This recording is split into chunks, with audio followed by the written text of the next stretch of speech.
Good day to everyone joining us and welcome to today's X Talks webinar. Today's talk is entitled Advancing Clinical Research Through Hybrid Clinical Trials and Patient Optionality. My name is Aisha Rashid and I will be your X Talks host for today. Today's webinar will run for approximately 60 minutes. This presentation includes a Q&A session with our speakers. This webinar is designed to be interactive and webinars work best when you're involved. So please feel free to submit comments and questions for our speakers throughout the presentation using the questions chat box, and we'll try to attend to your questions during the Q&A session. This chat box is located on the right-hand side of your screen. If you require any assistance, please contact me at any time by sending a message using this chat panel. I'd also like to welcome our attendees viewing this presentation from our LinkedIn Live event, and I encourage you to submit questions as well via the comments tab there. At this time, all participants are in listen-only mode. Please note that this event will be recorded and made available for streaming on xtalks.com. At this point, I'd like to thank EmVenio Research who developed the content for this presentation. EmVenio Research, a PCM trials company, provides a scalable network of clinical trial sites strategically located in underrepresented communities to engage a diverse patient demographic. The company's extensive global network comprises highly skilled clinicians, leading principal investigators, and cutting-edge research sites, allowing the company to deliver high-quality clinical research services that prioritize reducing the burden on patient participation. And now it's a pleasure for me to introduce our speakers for today's event. With a foundation of more than 20 years in clinical trials, healthcare, and the pharmaceutical industry, Thad Wolfram brings a wealth of knowledge and experience to EmVenio. As president, he is focused on the growth of hybrid and decentralized trial capabilities and increased clinical trial diversity and inclusion, improving the health and lives of patients. Before joining EmVenio, he was Executive Director of Corporate Strategy and Development at PPD, leading several initiatives focused on disruption in the future of clinical trials. Thad also held various senior leadership positions in consulting centered on science and research at EY and PA Consulting Group. He earned his MBA at Rensselaer Polytechnic Institute, the Lally School of Management in Innovation and Strategic Management, an MS at Michigan State University in Industrial Microbiology, Medical Microbiology, and a Bachelor of Science in Microbiology and Molecular Genetics from Michigan State University. Raj Sharma is a co-founder of HealthWiz, a secure platform that provides clinical research with the tools to identify, screen, and enroll patients in clinical trials. An accomplished executive, Raj has over 20 years of leadership experience. A passionate entrepreneur, he has extensive expertise in product and market identification, data management, and distributed applications. Previously, Raj served as president of Create IoT, a blockchain healthcare platform acquired by HealthWiz in 2016. He served as the chief operations officer and president at 3C Logic, a cloud contact center solutions provider. Before 3C Logic, Raj served as the president and chief executive officer at Nextone Communications. Raj holds an MBA from the Stern School of Business at NYU, a Master of Science in Computer Science, and a Bachelor of Engineering in Electrical Engineering from Stevens Institute of Technology. Tajuana Barron is the Vice President of Project Management and is responsible for project delivery. Tajuana joined PCM Trials in 2022 with over 30 years of clinical research experience working for pharma companies and CROs. Prior to joining PCM Trials, Tajuana served as a Senior Director of Project Management at PPD, where her responsibilities included oversight of a strategic partnership, DCT strategy, and management of a team of project directors and managers. Previously, she held leadership roles at PRA and Schering-Plough Research Institute, now Merck. Tajuana earned a Bachelor of Science in Chemistry from Bennett College and studied at the University of Medicine and Dentistry of New Jersey. Now, before I hand over the presentation to our speakers, we have a poll question for our audience to interact with in real time, and that should be appearing on your screen at the moment. So the question that we have for you is, what hybrid or decentralized elements have you incorporated in your studies? Please select all that apply. This could include non-traditional site or new site models, mobile in-home visits, telemedicine or virtual visit, wearable devices, virtual data collection, or technology. Once again, the question we have for you is, what hybrid or decentralized elements have you incorporated in your studies? So please take a moment to submit your vote for this question. Your participation is greatly appreciated. Once again, you may select more than one option, so please do select all the options that apply.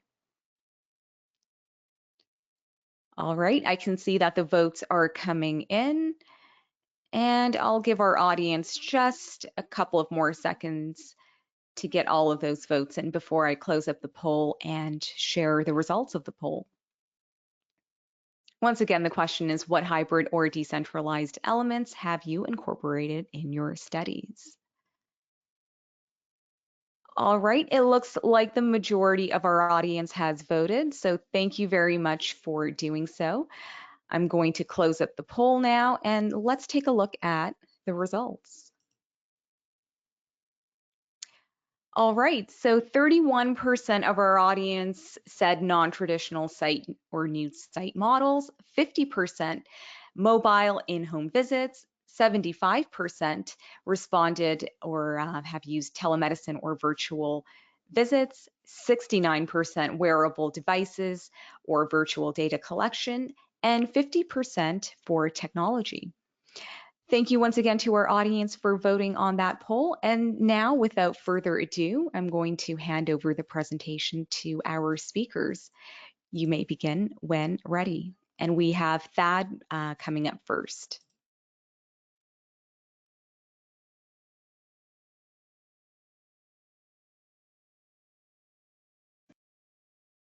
Thank you, Aisha, and it's really great to be here to speak to these topics today. So as I think many are aware, there are a number of barriers to participation and enrollment in clinical trials, and those same barriers can affect retention of participants on studies as well. Those barriers include everything from just lacking awareness of trials or where they may be available for someone to participate, but also things like the overall burden of the study, the number of visits, transportation conflicts, and things of that nature.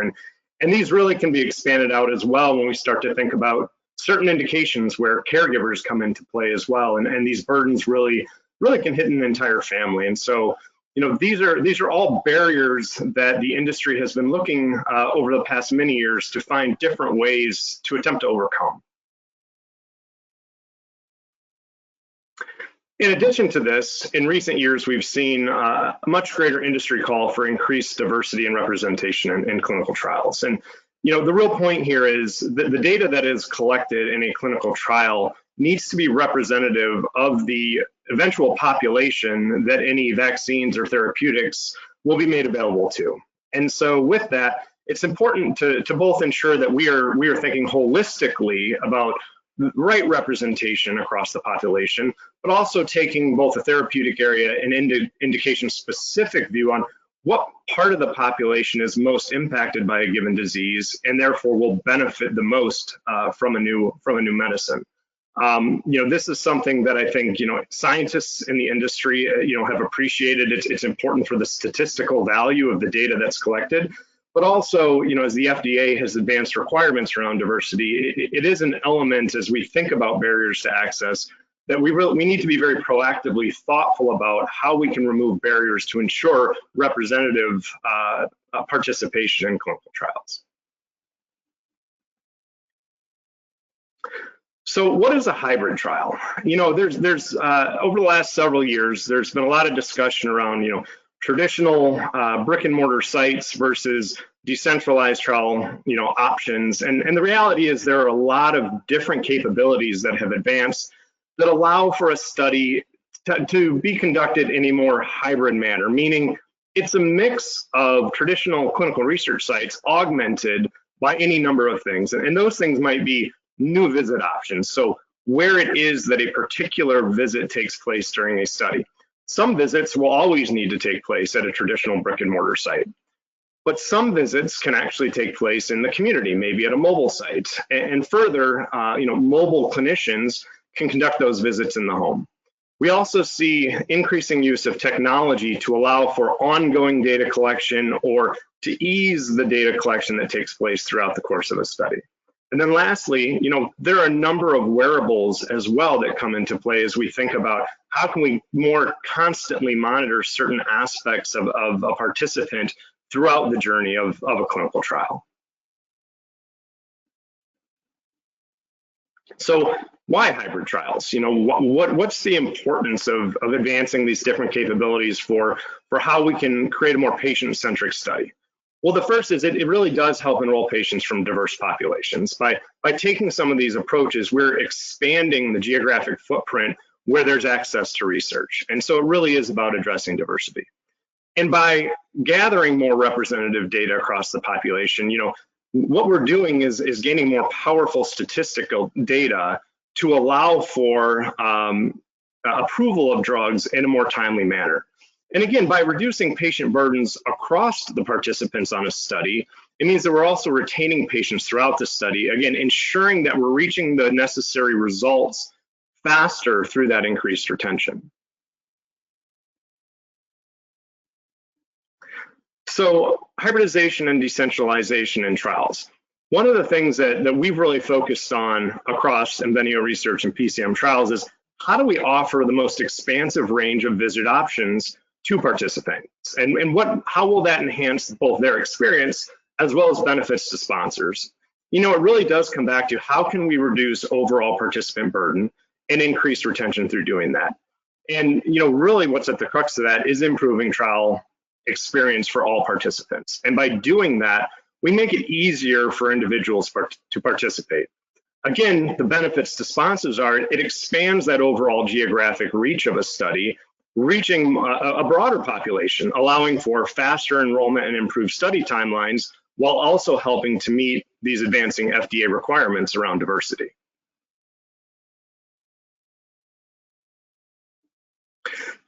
So as many probably know, PCM trials and EmVenio Research came together earlier this year, and really what this did is it strengthened the combined organization's abilities to both recruit and retain diverse populations in clinical trials, as is required for regulatory approval.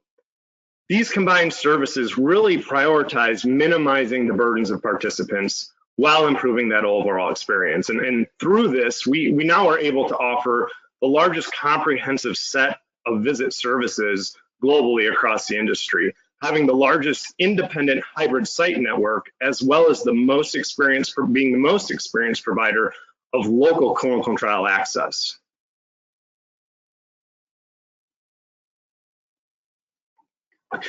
Another thing that we'll be talking about throughout this webinar is something else that we've been able to advance, which is a partnership with Prime Healthcare, where we are now establishing EmVenio Research Centers within local community hospitals and clinics in the Prime network. What this means is across our collective organization, we can really take a look at a protocol and think about what are the different ways we can flex and offer patient optionality for how they can participate.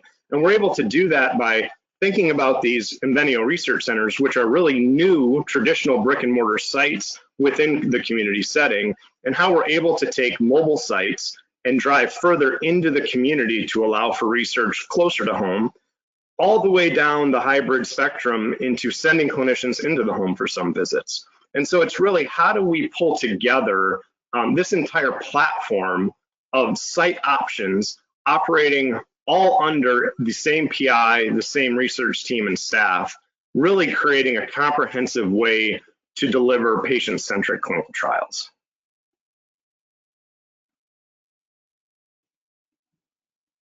And so as we've been developing this, I think it's helpful to think about all the different communities that we've initially established our community research site network in, and the thoughtfulness that's gone into that. We partner with another company socially determined, to really understand a lot of the social determinants of health in a number of geographies, beginning in the United States and moving into the UK, so that we can truly understand what are the challenges facing the patients in these communities, what are the demographics around these communities, what are the opportunities and the ways that we can become a valuable partner in these communities as we engage them. We use that information to select the new communities that we move into, and we're now using it as we think about the prime healthcare centers that we're establishing EmVenio Research centers within. And so initially, we've established 2 that are now open in the Dallas and Atlanta areas, which are actually adjacent to 2 of our community research sites, meaning we now have the ability to operate in a radius around these centers that was not historically something that could be done. But we're also looking at this as an opportunity to establish greenfield sites, as we're standing up in Kansas City and in Garden City outside of Detroit. So really thinking through how can we expand the overall ecosystem of access to clinical research.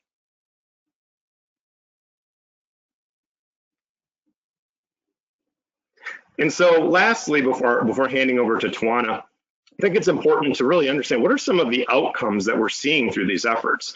Over the last several years, what we've been able to see is that we are achieving 98.5% of our study enrollment targets. So, the patients that we are seeking to go out and recruit and enroll and aligning with sponsors on that, we're able to achieve that.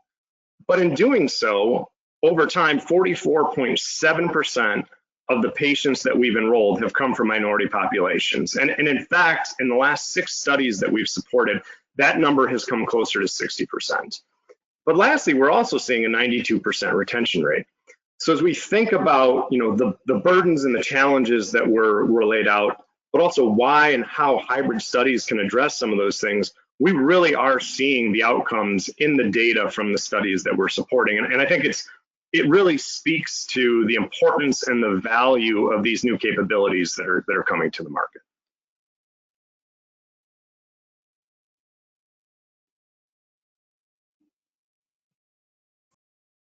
Good morning and good afternoon, everyone, and thank you, Thad. So Thad has already spoken a bit about the barriers to participation in clinical trials and why it's so important that our research pool also mirror the population of people who are going to be treated by our marketed compounds. And he further spoke a bit about hybrid trials and how community sites can assist sponsors and help them to achieve their diversity goals.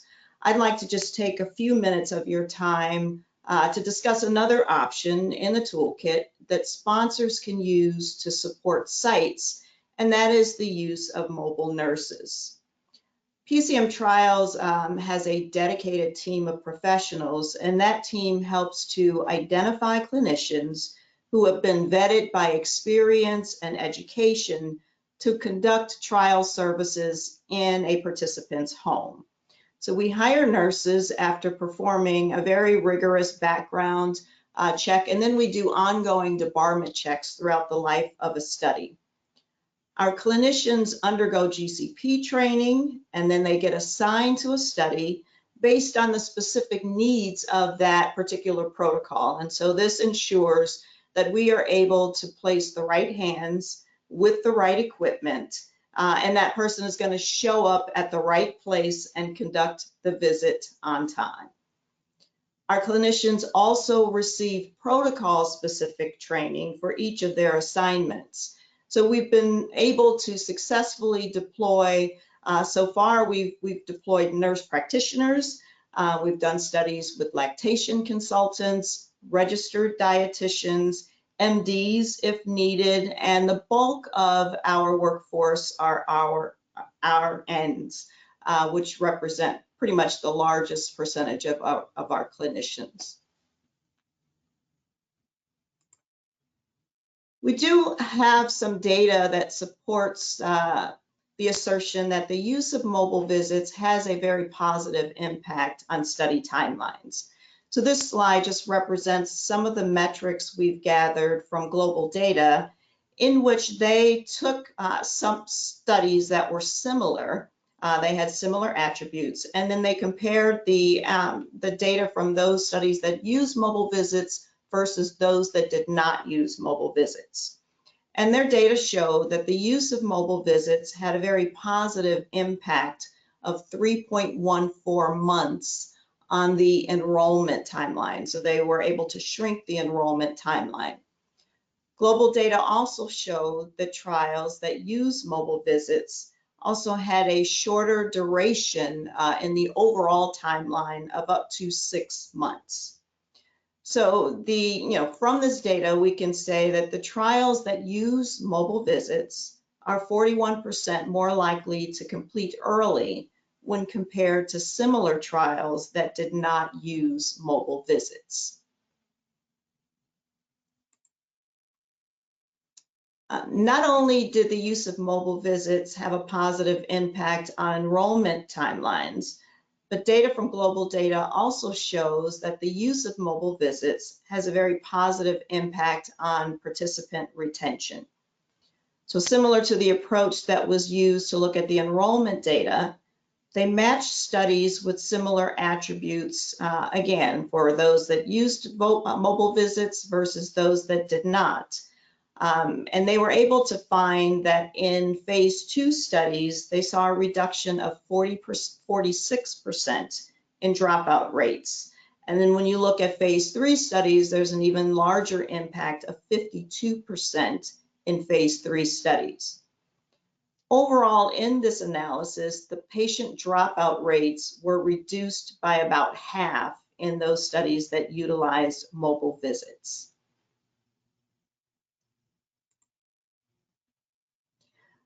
Not only is PCM Trials able to conduct mobile visits, but we are able to conduct mobile visits positively, or globally, I'm sorry. In terms of our coverage, we would like to say that we have a global coverage, but we're also able to place that clinician in a local reach right within that participant's kitchen table, right at the kitchen table. So if you look at this map, the two darker blue colors on this map represent where we are able to deploy a nurse directly or through the use of one of our functional service partners. We have had in the last couple of years the need to suspend our services in a couple of countries just to ensure the safety of our nurses. But with this model, we are able to conduct clinical trials in more than 80 countries. And we've been doing this since 2008. So we've been doing this for about 16 years. And finally, we've been able to support more than 170 sponsors in excess of across 300 plus protocols. And we've been able to place a clinician in the home or the location of the participant's choosing more than 72,000 times.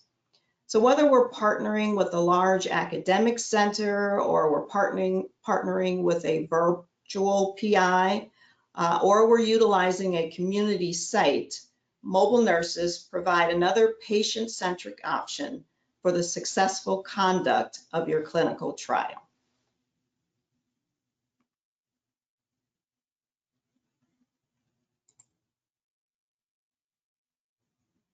And I'll turn over to Raj.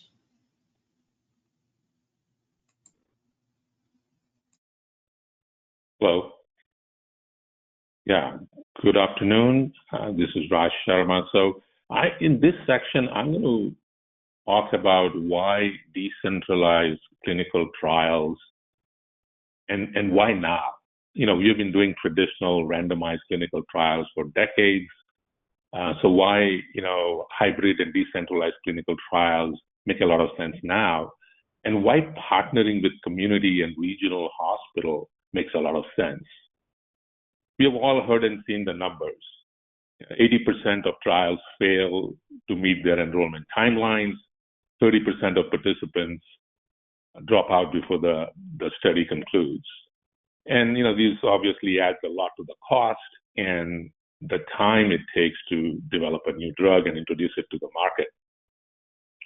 So clearly, decentralized and hybrid trials can help here, especially with things like patient burden So for example, when patients have to drive to a centralized site, the patient burden is heavy. As a result, the enrollment is impacted, as we heard earlier. And the other big issue is awareness. A lot of people are just not aware of clinical trials. In fact, only 16% of surveyed people actually even had heard of clinical trials or have ever been invited to a clinical trial. So hybrid clinical trials certainly help with patient burden, but I think when you partner with community hospitals and regional hospitals, you can potentially turbocharge your enrollment and retention. And here's why. So if you look at the demographics, in the US, 46 million Americans live in rural areas. That's like 14% of the population. And 70% of these patients in these rural areas are served by community hospitals and regional hospitals. It just makes sense to enroll and screen patients who are getting care at these hospitals. And then, by partnering with these hospitals, you are able to not only speed up your enrollment, but you are also able to raise awareness. And the reason is that the rural population or the people living in rural areas are being served by these hospitals. They have a trusted relationship with the providers in these rural hospitals and community hospitals. And so when a physician talks to a patient about a clinical trial, it is just a trusted relationship that helps the enrollment as well as retention and awareness for clinical trials. So that's a big plus. And the other thing is that the underrepresented population lives in areas that are rural. And so, again, partnering with these community hospitals and regional hospitals addresses this mandate that FDA has, which is that the clinical trial participants should represent the population as a whole. So that there is increased emphasis on enrolling patients who are underserved or from underrepresented communities. And so that's the other reason why it just makes sense, and you can really turbocharge your enrollment and your retention when you partner with community hospitals and regional hospitals.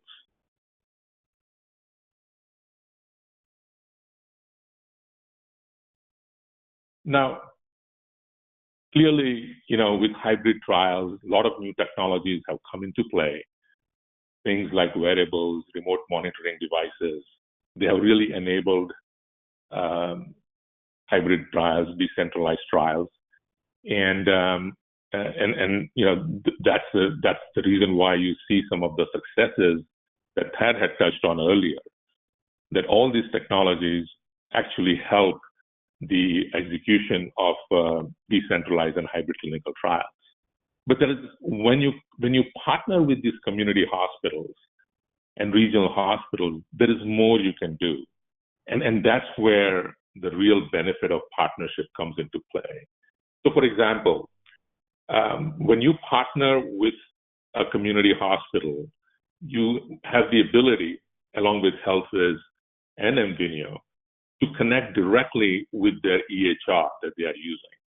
And when you connect directly with that EHR, you are able to enroll and screen patients in an expedited manner.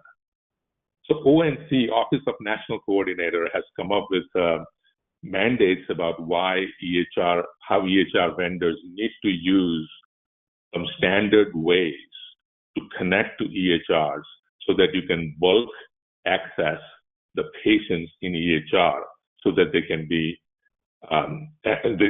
enrolled and screened into clinical trials.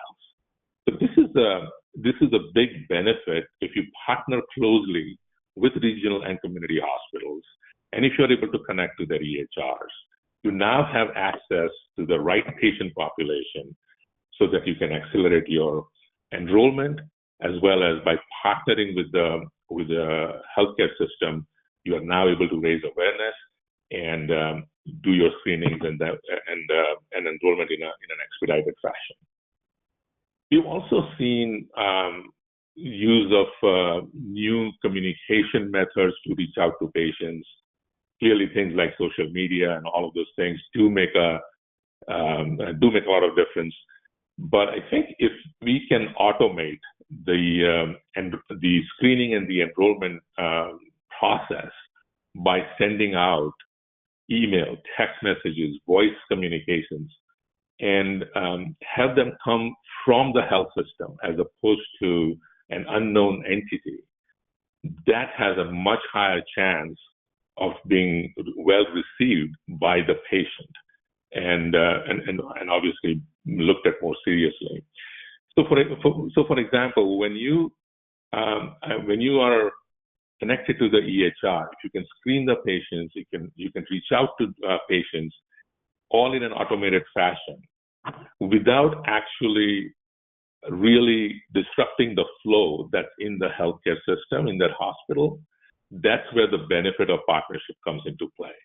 So you take permission from the physician who is seeing the patient. You take permission, you screen the patient, you do a patient outreach, talk about the clinical trials, bring them in, and then you can screen them, do your informed consent, and enroll them into trials.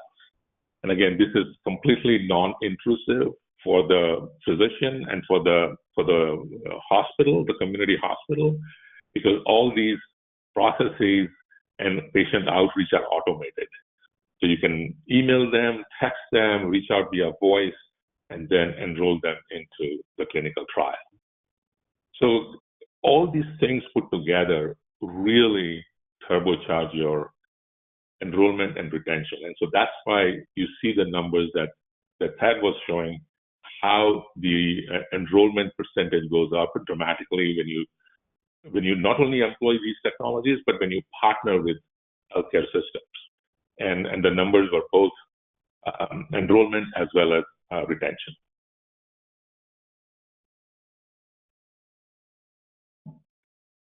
I cannot stress enough the impact of physician involvement in this process.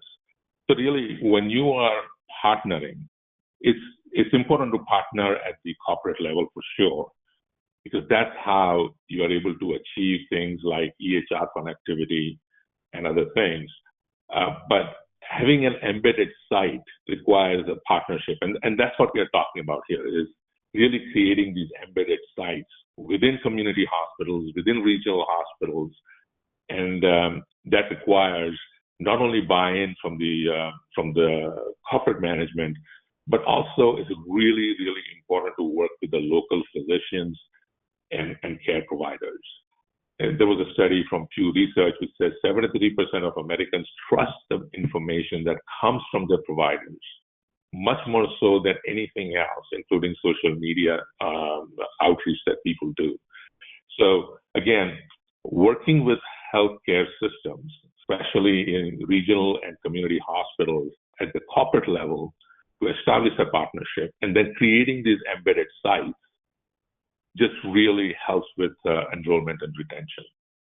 And that's what, working with EmVenio, we have achieved with Prime Healthcare, is exactly that. And if you look at the industry, the healthcare industry, that is in the last decade, 20% of the mergers and acquisitions have been done, and those have been done to acquire community hospitals and regional hospitals. So even some of the larger hospitals are reaching out to some of these rural populations that are served by community hospitals and regional hospitals. And with that, I'll turn it back to Pat.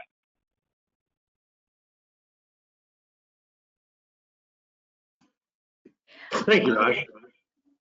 So just to kind of maybe wrap a bow around the points we were speaking about with regard to the EmVenio Research Centers at Prime Healthcare, these really are dedicated research centers integrated within the Prime Healthcare network. So I think it really points to the fact that hybrid studies running from brick and mortar all the way through into home visits. The brick and mortar components of studies are core to the ability to drive clinical trials, while the ability to leverage hybrid and decentralized capabilities offer more expansive ways to reduce the burdens to participating in research. The value of operating in conjunction with Prime Healthcare is more accurate feasibility data and the ability, as Raj was discussing, to leverage the available databases around these systems to understand more about the populations and the disease prevalence, in these communities. These hospitals offer the ability to address a broader set of therapeutic areas and indications because of the hospital-affiliated specialists, those community-based physicians that Raj highlighted, and the ability to leverage imaging and diagnostics and expanded capabilities within the brick and mortar presence. What we're doing with these is really creating a consistent, purpose-built platform that aligns with the EmVenio Research and the PCM trials overarching service set, with the ability to deliver the optionality around a protocol, specifically enabled by the hybrid approach to how and where visits may be able to take place. And really where this helps to take things, as Raj was mentioning, is we are able to both recruit and enroll faster, gain a more diverse representation on the study in a faster period of time, and in that way enable an overall study timeline to achieve enrollment and closeout faster than without these capabilities being brought to bear. And so as we look at what we're expanding within Prime Healthcare and in the future, additional embedded site models such as this, it really continues to be a way to grow and expand in these community hospitals and clinics through mobile sites into community research centers, and then through mobile clinician visits into the home as a comprehensive service set to accomplish just that, which, going back to the data, it is what we're seeing throughout the numbers around achieving diverse representation, improving retention throughout the studies, and thereby, getting to those overall study timelines in the most timely manner possible.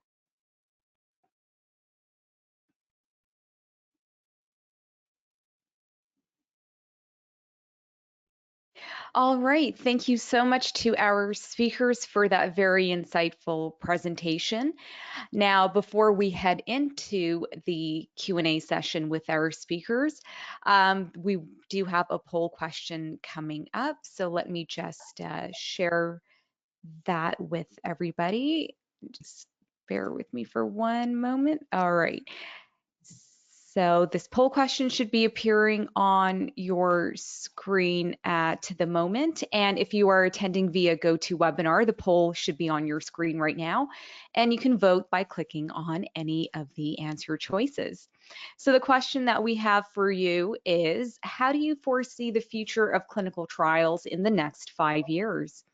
You may select from one of the following options: no significant change from current practices, mainly traditional with some hybrid elements, a balanced mix of hybrid and traditional elements, or predominantly decentralized. Once again, the question is, how do you foresee the future of clinical trials in the next 5 years? So if you could please take a moment to submit your vote for the question, that would be greatly appreciated. Okay, I can see that the votes are indeed coming in. And I'll just give our audience a couple of more moments to get their votes in before I close up the poll and share the results. All right, so it looks like most of our audience has voted. So let's go ahead and take a look at the results of the poll. All right, so 36% of our audience said that they expect mainly traditional clinical trials with some hybrid elements. 57% said they foresee a balanced mix of hybrid and traditional elements, while 7% said predominantly decentralized. So once again, thank you to our audience for voting on that question. And now we are heading into the Q&A session with our speakers. So we invite our audience members to keep sending in their questions and any comments that they might have for our speakers, and we'll try our best to attend to your questions during the Q&A session right now. So to our panelists, if you could please join me, and we will go ahead and look at some of the questions we have here. Okay, I think my webcam isn't working, but our speakers, hopefully they can join us with their webcams so we can see them. All right, so let's go in and look at the first question that we have. And this question is addressed to Tajuana. So Tajuana, the question here is for interventional trial protocols, why would a mobile visit paradigm lead to shorter duration trials? The protocol is the protocol. A compliant trial shouldn't end any faster. Please clarify if there's anything missing.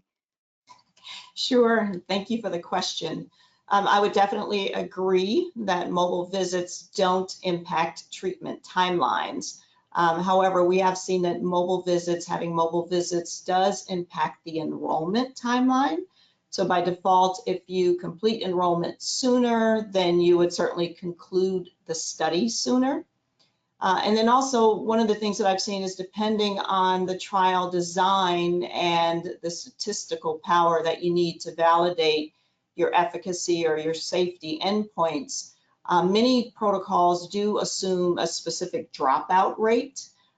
So if you are able to decrease the dropout overall, then you potentially can decrease the number of patients that you would need to enroll a specific trial. So the impact is more in just the enrollment, whether or not you can enroll faster because people are more interested and they're more amenable because they know they don't have to go to the traditional site for every visit.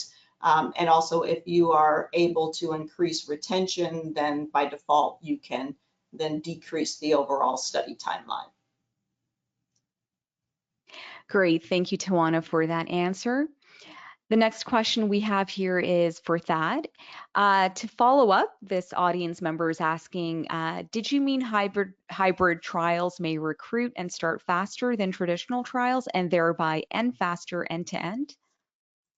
Yes. So that's exactly what I was meaning, and I believe it follows on what Tajuana was saying as well, which is by offering these different methods and options to reduce the burden, that tracks all the way into the initial recruitment of the study. So, we're recruiting faster because we're making it easier for people to move through the recruitment process. We're also recruiting and enrolling faster because we're expanding the access and reach to a broader population so that there are more patients who have the availability to take part in research, and therefore across the board we're seeing a faster start to recruitment, enrollment timelines accelerated, and thereby positively impacting the overall study timeline. Great, thank you, Thad, for that answer. Let's take a look at the next question, and this question I will direct to both Thad and Tajuana. Who is leasing the collaboration between PI and community healthcare provider? I'll try to answer that. I'm not sure if I quite understand the meaning of the term leasing here, but as we think about the relationship between a PI and the community healthcare provider, it's really an opportunity, and I'll use Prime Healthcare as the example. So within the Prime Healthcare model with our EmVenio Research Centers, we are establishing very experienced PIs in these sites to help lead and oversee research. But through our model, our research teams, and that includes our teams that are on the ground at the Prime sites as well as our PI there, but also our broader EmVenio team, we're engaging with the other physicians and specialists and clinicians at these community settings to understand who are those that maybe haven't participated in research but might be interested in it, and would they be interested in opportunities to serve as a sub-investigator initially to begin to learn to research, but really to use this as an opportunity for their patients to have access to research as a care option, or for them themselves to just sort of learn about what it means to be an investigator and take part. And kind of further down the line is using these as opportunities for residency programs to gain access and experience to research. So it's really a holistic relationship between kind of the EmVenio platform and the local physicians in these communities and at these settings, where our teams engage directly with them to give them the opportunity to take part in research through that direct collaboration. And maybe I'll piggyback just a little bit on what you're saying, Thad, because PCM, traditionally, we don't have PIs. We are actually the beneficiaries of what, the PI, whether that be in a traditional site or in a community site, we just become the hands and the feet that go out into the community and take it, for that person that doesn't maybe want to go to a community site, but they want to take that extra step, they want the nurse to come to their front door, then we would just be the feet that go to the front door. I mean, we've had instances where, maybe a subject had to go on vacation, and rather than losing 3 weeks worth of efficacy data, we sent the nurse on vacation with the subject. So they went to wherever the subject went. So we just take it that extra step. But basically, I would say it's more of a collaboration between the PI and your community center that is going to more positively impact enrollment rates.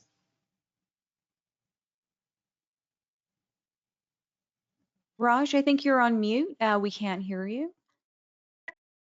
And if I can add to that, sure. What we are seeing is that when we are working with physicians at these community and regional hospitals, is that there are some physicians who are actually interested in a career path, which looks like, I want to become a principal investigator at some point. And, they might start out as a sub-investigator and eventually migrate or evolve to becoming a principal investigator. And there are some physicians who don't want anything to do with this, and they are, busy with their patients and don't want any disruption in terms of what they are doing. So you're going to find a mix of, physicians who work for these community hospitals and rural hospitals. And again, this is where the partnership comes into play. You really have to work locally with that site of that hospital, community hospital, and see who are the physicians who are going to be future PIs and current sub-investigators to start the process. And of course, if you don't have a principal investigator, then EmVenio will bring a PI into the mix to start the embedded site. Thank you all for your answers, your perspectives on that question. And actually, the attendee just messaged me saying it was liaising and not leasing. It was a typo there when he typed out the question. All right, let's take a look at another question that we have here. Okay, so are there specific components of a trial that can or cannot be part of a hybrid trial? So I'm happy to start there. I think it's this becomes a very indication and protocol specific question. There are certain procedures, certain assessments that lend themselves much better to taking place in an actual brick and mortar setting, in a site setting. And so this is where that optionality becomes really critical, which is, and why I think hybrid designs are where the future will go, because there are certain elements of protocols that are going to fit better within a brick and mortar site, and there are other elements that are far more amenable to being remote or to being in a smaller community research site. And so, I believe a great number of indications and protocols lend themselves very well to hybrid designs, but it does come back to what are the specifics and the complexities in each given visit across a protocol, as well as the protocol, thinking about it comprehensively, that tell you how far, one way or the other on the spectrum can you lean in with regard to what hybrid applications can be applied. Would anyone like to add anything to that from our panelists? I would also say that in terms of mobile visits, what can be done in the home is increasing and has increased over the last few years. We'll send a nurse into a home with a centrifuge, and so we can process samples on site. We can do a 6-hour infusion in the home, so that makes it easier, so that subject doesn't have to go to a specific site to be treated. But like Thad was saying, there are definitely elements that we would not do. Maybe some kind of complex reconstitution of an IP. We can't do that in a home setting. So while the list of things is growing that we are able to do in a mobile setting, there are still limitations. And so there are things that are going in the protocol that are going to lend themselves more to going on site for a visit. And then there are maybe things that are more routine that would definitely lend themselves to being easier on the subject to be conducted in their home or whatever location that they choose. Thank you so much for those answers. Let's take a look at the next question. And this is, how many times a year on average is a patient visiting their regional hospital? And can you speak more to the touch points that the practicing physicians are having with their patients to discuss clinical trials and participation options for them? Raj, can you start us off by shedding some light on that? Yeah, this question of touch point is really key. You can certainly, when a patient comes in to see a physician, you can have something in the EHR that pops up that indicates that this patient may be eligible for a particular trial. This requires deep integration with EHR. Most of the EHRs don't like these kinds of interactions between an external entity and the EHR itself, but it is possible. There are some new standards that are being developed where you will be able to do this, whereas while you are seeing the patient and right at the end of the visit, it will indicate that this patient might be eligible for a certain trial. So we think that that's a great way to enroll patients, talk to patients about trials. Of course, at the end of the day, it's still up to the patient whether they want to enroll or not. But that's a great way to do it. It's highly automated, very non-intrusive. As part of the flow, the patient gets educated about the trial. But there are other touch points. So, for example, in this partnership model that we touched earlier, if a patient gets an email or a text message or a voice call, automated voice call from a physician's office, that's just going to be better received than some social media interaction or some marketing company trying to enroll somebody. So when that email is from a physician's office, and that's what we do in terms of customizing the touch points, so that the email comes from the physician's office, from that community hospital. The text comes from that community hospital, and that's the reason why the patients are more likely to respond, be more curious about the research, about the trial itself. So I think that points, currently this is what is happening in terms of voice, text, emails. But as we move forward, we are seeing a way to actually do it as an integrated, seamless way into the EHR.